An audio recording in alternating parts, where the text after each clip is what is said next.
Notimundo a la carta. Información oportuna al instante mientras realiza sus actividades al mediodía.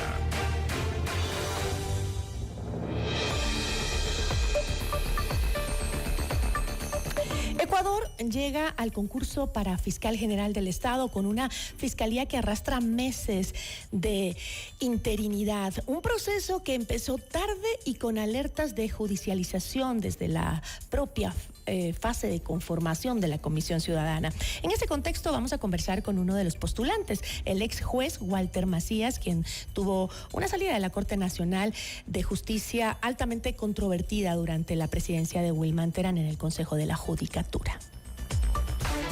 Nuestra entrevista de hoy en Notimundo a la carta. Saludamos a esta hora a Walter Macías, ex juez de la Corte Nacional y postulante para fiscal general del Estado. Doctor, ¿cómo está? Muy buenas tardes, gracias por acompañarnos. Buenas tardes, Gisela, a ti y a toda la audiencia que nos ve y nos escucha. Siempre es un placer estar con ustedes. Muchísimas gracias. Doctor, el país ha visto retrasos, impugnaciones y riesgos de judicialización, incluso antes de que el concurso camine con normalidad. ¿Qué garantías reales se tiene hoy o tenemos los ciudadanos de que este proceso no terminará una vez más trabado en acciones constitucionales o incluso en peleas políticas? Pues bien, Gisela, en lo último que mencionaste sobre la presentación de acciones constitucionales, eso no lo podemos medir, puesto de que será en el camino que se podrá visorar si alguien presentaría o no alguna situación como acciones de protección, porque más allá de eso se ha presentado alguna demanda de inconstitucionalidad de parte de un bloque partidista. Más allá de eso no entiendo que no haya otra situación, pero sin embargo también hay que recordar que se ha hecho un observatorio ciudadano y jurídico sobre la base del reglamento. No protejo el mismo, es lo que hay, es un acto normativo que tiene que ser respetado, y hasta este momento lo único que se avisoró que era contrario a la Constitución era el hecho de que no participaran abogados que habían defendido casos de corrupción o crimen organizado. Si en su debido momento se hubiese hecho un panorama más amplio de lo que podía impugnarse el reglamento, la historia de quienes están impugnando aquel sería otra, pero sin embargo en la actualidad hay un proceso de selección en curso. Hay que ver que la Comisión de Selección y el Consejo de Participación Ciudadana cumplan el mismo. Si yo particularmente no hubiese leído todo lo que comporta el reglamento como tal, no hubiese postulado siquiera, pero una vez leído, revisado ya con mucha anticipación, he decidido postular porque hay situaciones que permiten avisorar que si el concurso se da con transparencia, que es lo más importante. ¿Y usted confía en eso? ¿Confía o cree? Algunos creen que el concurso ya nació debilitado desde el arranque con los cuestionamientos que se hicieron a la Comisión Ciudadana y al cumplimiento de requisitos de algunos comisionados.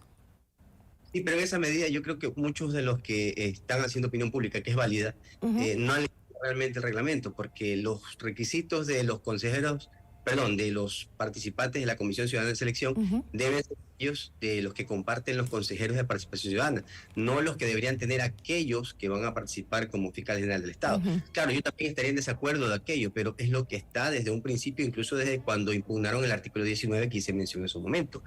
Quienes cumplan esos requisitos, sí. La tabla de valorativa para los puntajes que se asignan a los que hoy son comisionados de selección es otra cosa muy distinta, y no solamente se radica en materias relevantes los puntajes de mérito de estos ciudadanos que conforman la comisión de selección, sino también en otras materias que son relacionadas como derechos humanos, niñez. O sea, no es decir que tienen que ser penalistas en suma, porque las pruebas prácticas y teóricas son en acompañamiento con las universidades quienes van a tener que receptarlas. Ahora, entiendo que usted formalizó su postulación el 27, ¿verdad? El 27 de febrero. ¿Cuál es su promesa concreta para un país con crimen organizado desbordado? ¿Cuáles son sus prioridades en sus primeros 100 días si es que llega a ejercer el cargo? Bueno, en primer lugar, yo creo que está de más en mencionar que está cooptado casi todas las instituciones públicas y a nivel nacional también el crimen común respecto de lo que es la delincuencia organizada. Debería enfocarse en aquello de la función y misión de la Fiscalía General del Estado, no solamente en aquellos casos que les denominan relevantes o de connotación pública, es decir, no solo los casos de fuero, porque cuando solamente nos enfrascamos en los casos de fuero, estamos dejando a un lado también los casos ordinarios o los que realmente afectan a la ciudadanía de primera mano. Esto de que si en realidad faltan 800, 100, 200, 500, 600 fiscales, como le menciona inclusive el doctor Leonardo Alarcón, sí, es cierto, pero hay que trabajar con lo que hay, y si no se trata de sacar adelante a la Fiscalía mientras se asignan los recursos para lograr esto, quiere decir que se estaría haciendo, funcionando realmente, no acorde a la Constitución ni lo que se tiene con logística o con talento humano. Luego de eso habría que radicarse en cuáles son las falencias en las que están incurriendo los fiscales o el personal administrativo misional. No solamente es remitir quejas hacia el Ejecutivo o hacia los organismos que tienen que dar los recursos, sino tratar de trabajar con lo que se tiene y poco a poco ir mejorando en el camino. No solamente se vale de quejas, sino de acciones. Uh-huh. Ahora, me gustaría hablar un poco de sus antecedentes, ¿no? Su destitución como juez nacional se decidió en el Pleno del Consejo de la Judicatura con votos de Wilman Terán y Javier Muñoz en una controversia por mayorías, convocatorias y votos dirimentes. ¿Usted sostiene que su salida fue un acto político, fue una revancha, una represalia? Al final del día fue una participación delictual, así está hasta este momento estructurado o ha sido evidenciado dentro del caso de independencia judicial. Recordemos que ese fue el proceso penal por el cual actualmente está sentenciado no solamente a Javier Muñoz, que ya cumplió su condena con un procedimiento abreviado, y Wilman Terán, que también tiene una condena en cumplimiento, sino también Maribel Barreno, la ex vocal, y otros servidores del Consejo de la Judicatura. En realidad, más allá de que haya sido una situación política o de estructuras organizadas, ya hay una sentencia judicial que decreta que mi salida de la institución y mi posterior regreso por una acción constitucional, claro está, fue la que reivindicó mis derechos, fue una situación de orden delictual, un delito, obstrucción a la justicia, y se mantiene en el tiempo hasta que no se decida el contrario por algún otro órgano judicial de la Corte Nacional de Justicia. Ahora, recuerdo que en esa época la Fiscalía llegó a calificar la destitución suya como una represalia vinculada a un caso sensible que usted conocía. Si hoy usted aspira a liderar la Fiscalía, ¿cómo convence al país de que no será fiscal de revancha, sino un fiscal de institucionalidad? En primer lugar, la institucionalidad está ligada al hecho de que la Fiscalía General del Estado trabaje conforme a lo que establece la Constitución, impulsando la acción penal, pero tiene que ser objetivos en toda situación. Para esto, en el caso de los casos de fueros en los cuales interviene inclusive precisamente como víctima, no tendría la capacidad de conocerlo, tendría que conocerlo el fiscal general subrogante. Y yo siempre he sido de la línea de no intervenir en las actuaciones, por eso en algún momento estas personas que hemos mencionado, los ex vocales, me denominaron incontrolable. No es incontrolable, es solamente respetar la ley y la Constitución.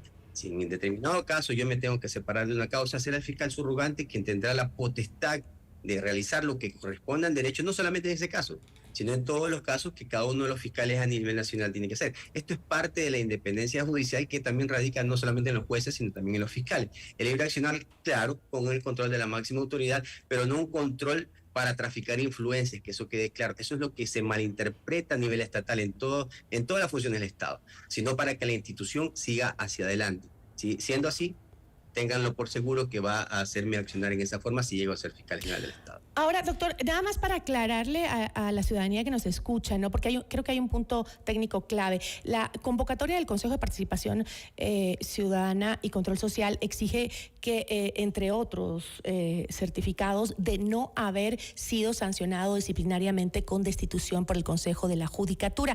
Esto según el propio proceso, ¿no? Entonces, para que nos quede súper claro, esa destitución está vigente, fue anulada, está en litigio o quedó sin efecto. ¿Cuál es la situación?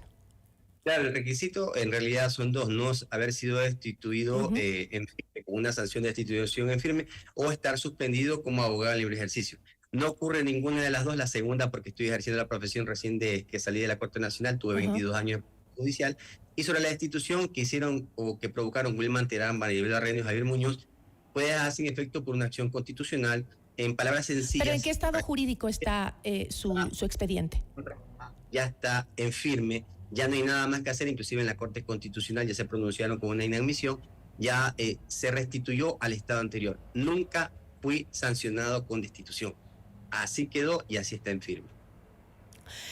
Ahora, si usted llega a la Fiscalía ahora en este concurso, ¿cómo va a blindar justamente la Fiscalía sus procesos frente a presiones, así vengan del Ejecutivo, de la Asamblea, de la Judicatura o incluso de grupos criminales que buscan capturar el sistema en sí, que ya lo hemos vivido?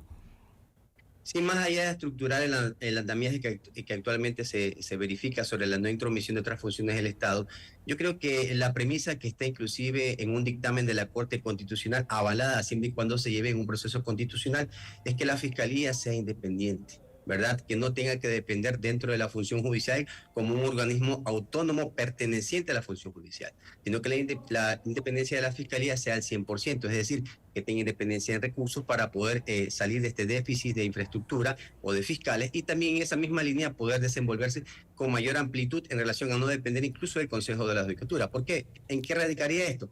Que incluso la Fiscalía General, a través de, no el fiscal general, porque no hay que traficar influencias como todo el mundo o algunos piensan que deben de hacerlo, tendría inclusive su unidad para corregir a través del régimen disciplinario a los fiscales y demás servidores. Sería una limpieza casa adentro que no tendría la intervención del Consejo de la Judicatura, que muchas veces, como se ha visto en el tiempo, ha actuado en contravía de lo que dice la ley y la Constitución. Y eso es una forma de presión y de presionar inclusive al fiscal general para no dotarlo de recursos y para avisorarse que su talento humano puede ser destituido o sancionado sin tener que ver en ninguna falta disciplinaria. Doctor, eso sería el...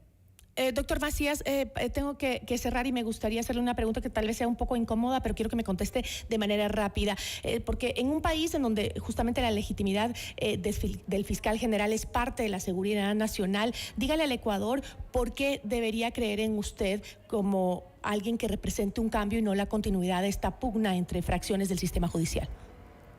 Y hasta el día de hoy he demostrado en mis 22 años de servicio judicial en cada cargo que he mantenido que no me he sometido a ningún poder, inclusive a la manipulación de ningún funcionario servidor de alto rango de jerarquía o de la propia jerarquía a nivel de cuando estuve en la Corte Nacional.